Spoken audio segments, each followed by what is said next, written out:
जो ये chapter class 10th का सेकंड चैप्टर है एसिड बेस एंड साल्ट, उसकी एक्सरसाइज सोल्व कर रहे हैं हम। तो फर्स्ट क्वेश्चन है a solution turn red litmus to blue, its pH is like to be. अगर कोई सॉल्यूशन रेड को ब्लू में कन्वर्ट कर देता है तो उसका पीएच स्केल क्या होगा? रेड को ब्लू में कन्वर्ट कर रहा है मतलब कि वो बेस है तो उसका पीएच स्केल क्या होगा? 10 होगा। नेक्स्ट है a solution react with crust egg shell to give a gas that turn lime water milky to solution of contain.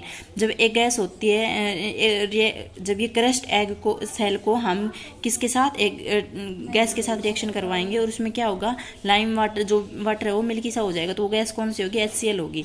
देखो थर्ड क्वेश्चन है 10 ml of solution of NaOH is found to be completely neutralize by 8 ml of given solution of HCl. If we take 20 ml of same solution of NaOH, the amount of HCl solution, the same solution before required to neutralize the water। देखो 10 ml of NaOH को neutralise करने के लिए हमें कितनी मात्रा में हमें एसिड की ज़रूरत हुई? 8 ml की 10 ml के लिए, और 20 ml के लिए कितने की होगी? 16 ml की। न्यूट्रलाइज करने के लिए एसिड है, बेस है, उसको एसिड से रिएक्शन करवाएंगे तो न्यूट्रलाइज हो जाएगा। ठीक है, तो 10 को 8 और 20 को 16 हो गया। Which one of the following type of medicine is use to treating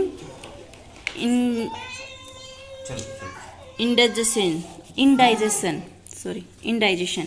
कौन से लेंगे अगर हमें डाइजेशन नहीं होगा तो? Antacid. Write word equation and then balance equation for the reaction taking place. तो फर्स्ट है हमारी, अगर हम डाइल्यूट सल्फ्यूरिक एसिड को रिएक्ट करवाएं जिंक करने से तो क्या होगा? जिंक को किससे करवा रहे हैं? H2SO4, डाइल्यूट है ये, तो क्या बनेगा? Zinc sulphate plus H2O4। Dilute hydrochloric acid को रिएक्ट करवाएं मैग्नीशियम रिबन के साथ, मैग्नीशियम को किससे? हाइड्रोक्लोरिक एसिड से, HCl से, तो MgCl2। डाइल्यूरिक सल्फ्यूरिक एसिड H2SO4 को किससे के साथ रिएक्ट करवाएं? एल्यूमिनियम पाउडर के साथ, तो क्या बनेगा? Al2SO4 thrice plus 3H2। Dilute hydrochloric acid को रिएक्ट करवाएं आयरन फिलिंग के साथ, तो क्या बनेगा? आयरन को साथ किसके साथ करवाएं? HCl के साथ, तो क्या बनेगा?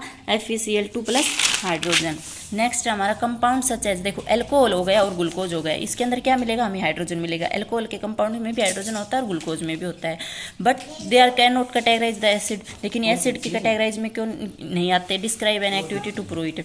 तो देखो ये क्या है? Alcohol and glucose when dissolve in water, जब हम इनको डिजोल्व करते हैं, does not release H positive ion. तो ये क्या है? H पॉजिटिव आयन या H3OH आयन रिलीज नहीं करते, so they are not categorize in acid, इसलिए इनको एसिड की कैटेगरी में हम नहीं रख सकते।